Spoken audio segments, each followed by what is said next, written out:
I've always known wrong from right. For the dark run into the light. I try to run and I try to hide. In the end, I guess I lost my fight.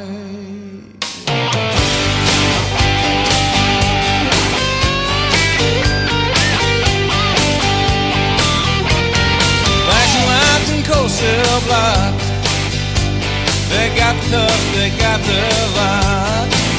Oh, here they come, they never stop. Every car behind me is a car. Oh, every car behind me is a car. Against the wall and don't you move.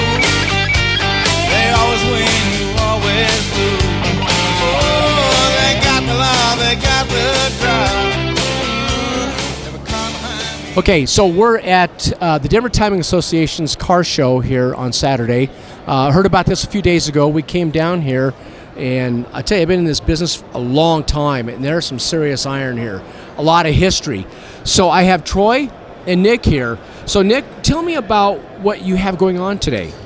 This is a social event that we put together. Troy's the president of DTA. We put on some other events in Colorado. We wanted to have a social experience with our pioneers, the innovators of these cars, celebrate our local history, and these guys that started the Denver Timing Association in 1949. Mm-hmm. We've got a lot of original cars here that were raced in Colorado, that raced at Bonneville. Our passion is these guys, these old guys now that are in their 70s and 80s and 90 even. There's something that's really special about them, and to be able to change their lives and bring life into them. You know, they say we've saved them from the rocking chair, and so, you know, Troy and I's passion really is these old cars and these old guys and their wives, and to just celebrate them and have a good time. So we've put together a lineup of a progression of the hot rod, and we start with Model Ts from the teens up to 50s cars. We've got a blown Oldsmobile down here and a Roadster. We've got Bonneville cars. We've got Bill Kenn's and Roy Leslie's relics and cars that were raced in the 40s and 50s. I see you have the Streamliner here too. Streamliner, yeah. We've got Tommy Thompson's 990 Streamliner, was a DTA car. Tommy Thompson was one of the DTA members. That car has been in California for several years, and the owner brought it out for this event to share it with, again, these old timers. We've got 4 or 5 charter members that were here this weekend, or that are still alive, and to be able to share that with them, and Tommy's daughter actually was here this weekend and was really thrilled to see the car again. Yeah. Well, I tell you, it's a pretty good show, and one of the things that we focus on is, especially, you know, with the age of some of the people, including me, that if we don't tell the story's lost, and that's something that we're not going to let happen. If we can help it, we're going to tell the story. Now, Troy, tell me a little bit about yourself and you. Well, basically, I met Mike in 2013, and he always has a saying, "Drink the Kool-Aid," and I fell into drinking the Kool-Aid, and I helped Mike with his other events. And this one, I decided we were going to turn 70 years old. And I figured we need to do something that's over the top and find as many local hot rods that shaped what we like and what we want to do with our cars and with our kids. So I decided, okay, let's put this together. And with help from many members and friends, we were able to chase down these cars that are here and get them. Memorabilia. Memorabilia was the big thing. You know, we had the documentation to go along with these cars. We have the trophies here to go along with it.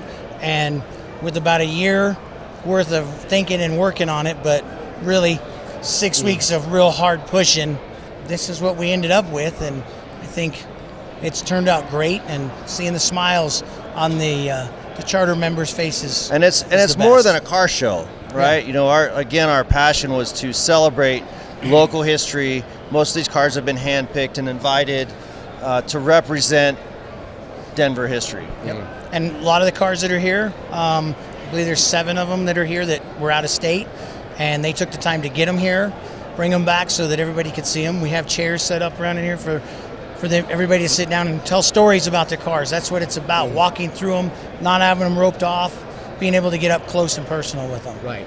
So what I'd like to do is I would like for you guys to tell everybody about the history of the Denver Timing Association, you know, where its inception was, you know, when the demise was, or is it even dead? I mean, I almost believe from what I can see that it's still here. So why don't you guys go ahead and tell us the story from the beginning to brings us to today. And I'll go ahead and I'll step out of the picture. You guys go ahead and listen very carefully because I think you're going to learn some stuff here. Thank you.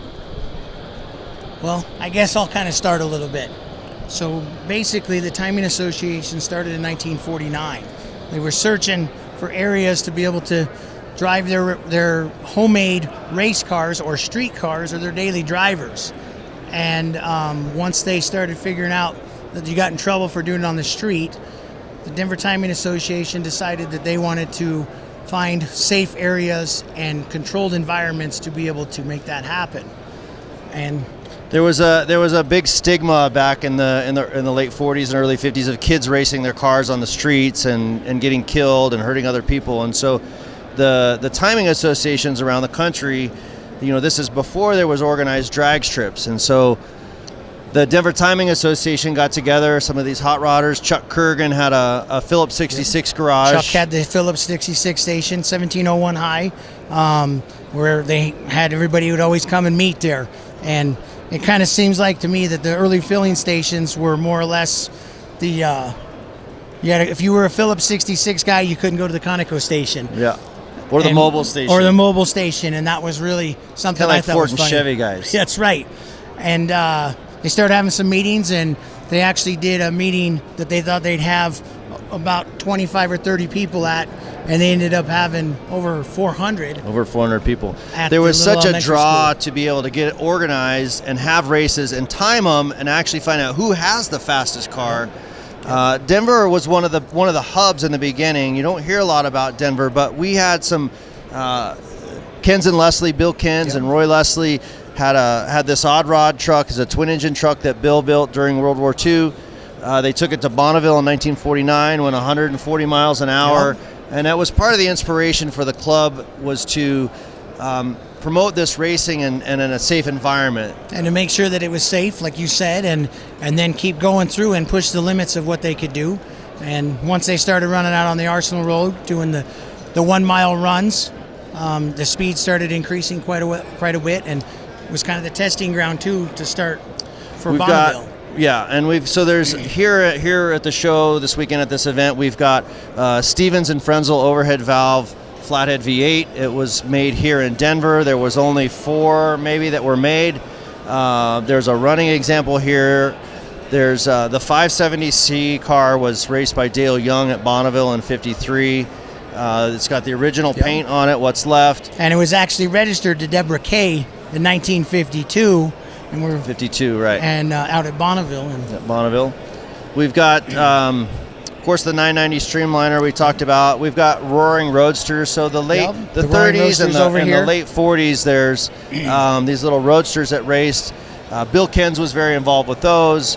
Chuck Kurgan was one of our founding members. Chuck Kurgan was a founding member, and Jim McKinley was really good friends with Wally Parks, who started the NHRA. So NHRA was a big piece of Denver in those early years.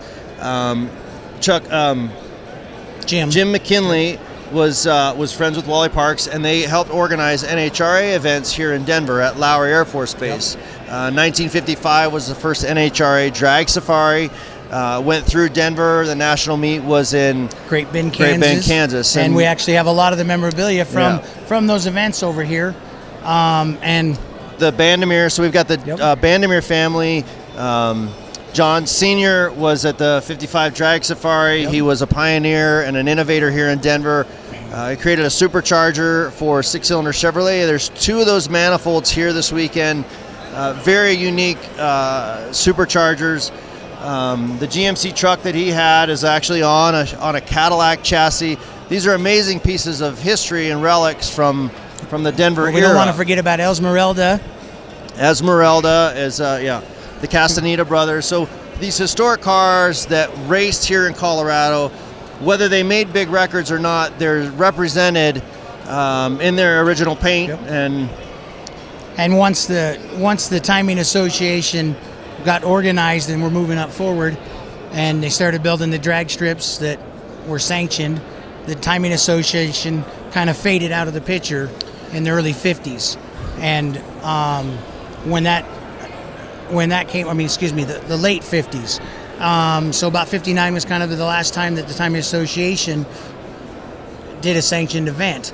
And once that happened, you go in and you got CDR. As organized drag strips started to come around, Vandermeer Speedway came around. The timing associations used to hold events at different locations in town, and so now, as the strips come, the Timing Association faded away. The Timing Association actually came kind of back to life in the 90s. Chuck Kurgan and these guys, as they had got older, started having shows and getting the same guys around. Decided to start going to breakfast every Thursday, and that tradition still goes on. And I think with getting the younger guys like you and myself in here and our kids, that's the best part for me, is watching my kids and your kids grow up in this. I think what's happened now, DTA today is not a timing association as it was in the early 50s. Absolutely. What we are now is really more historians and curators of the history, and trying to save this and pass it on to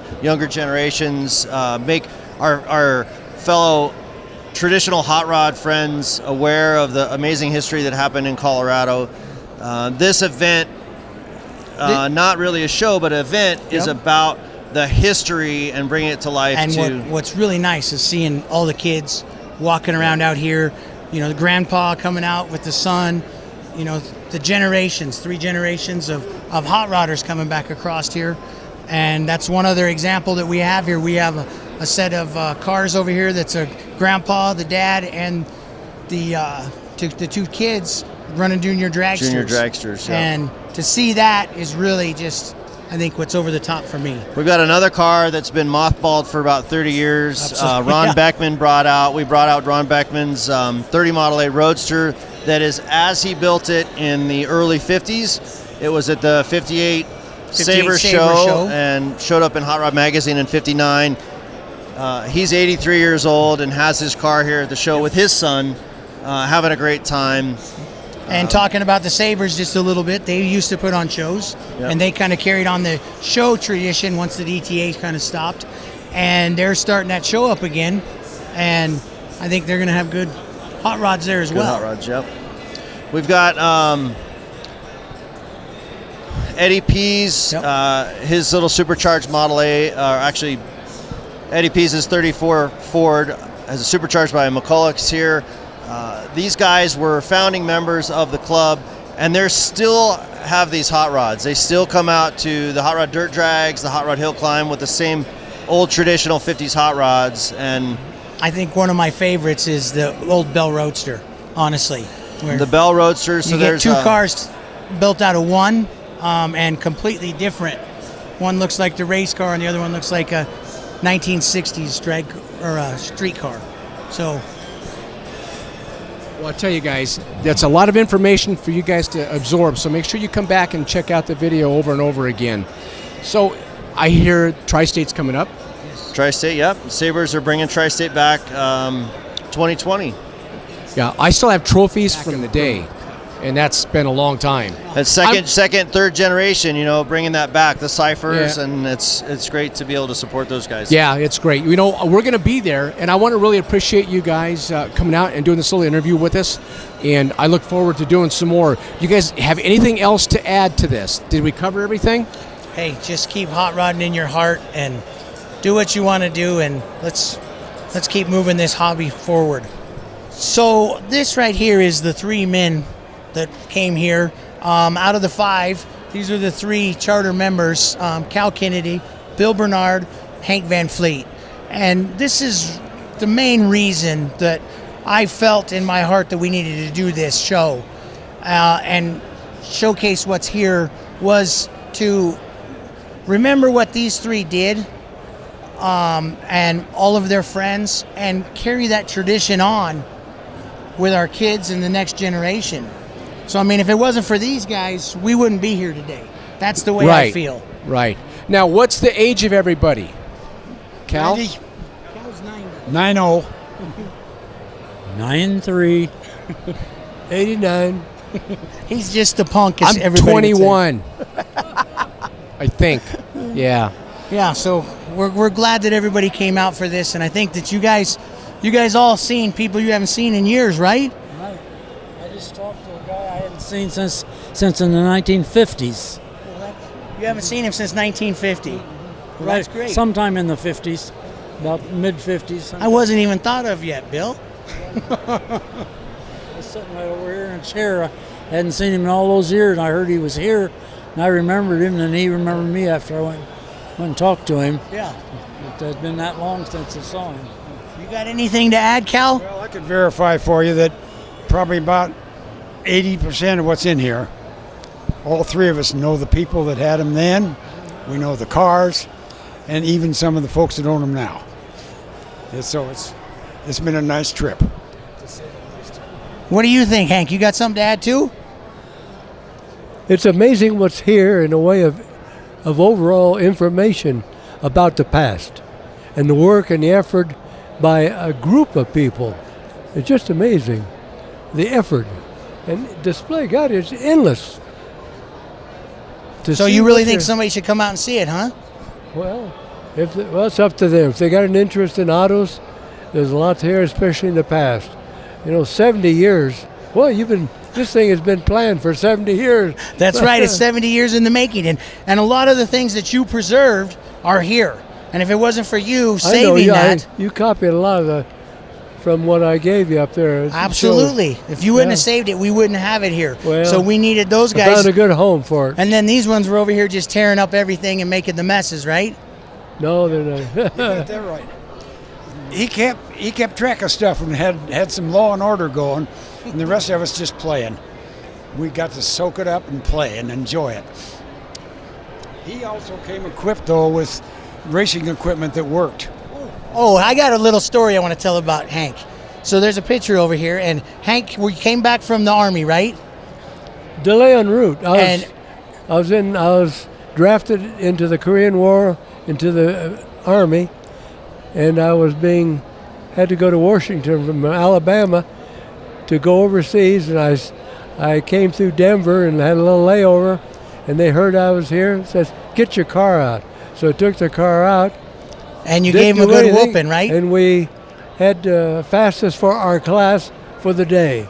And that was out on the Valley Highway. Valley Highway. At Evans, between Evans and Yale, Yes. before Back they in opened it up. The 50s, yeah. That was the Colorado State Highway Department allowed that. Us to take it over for the few days.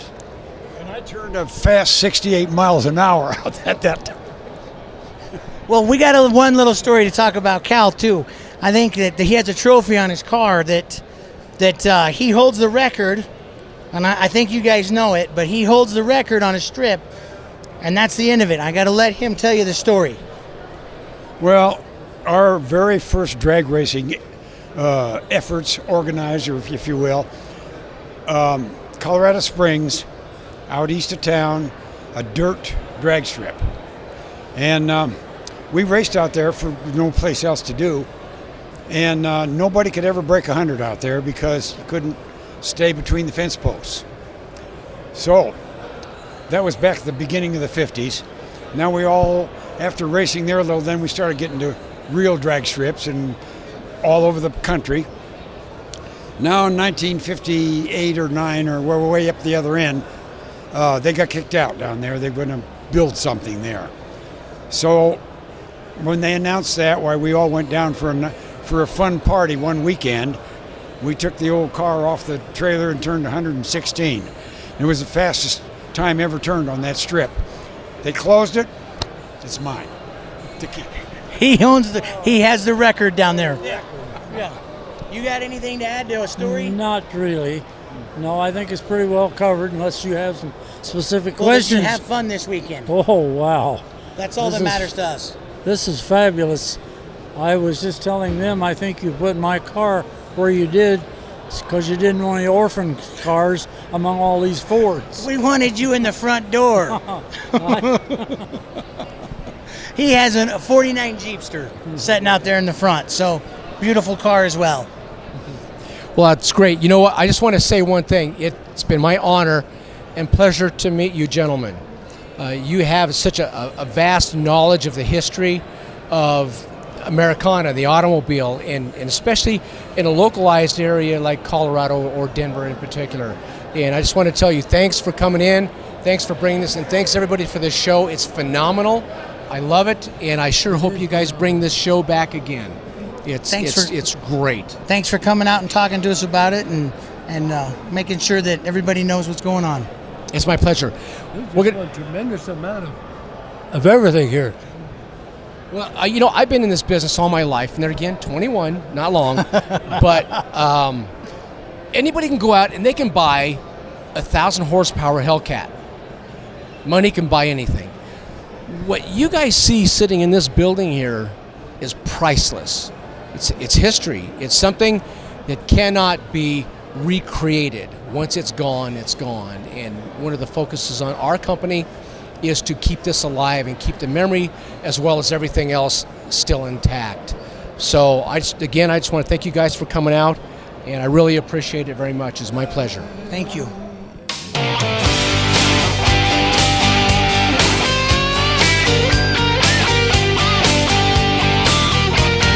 Flashing lights and cold cell blocks. They got tough, they got the lot. Oh, here they come, they never stop.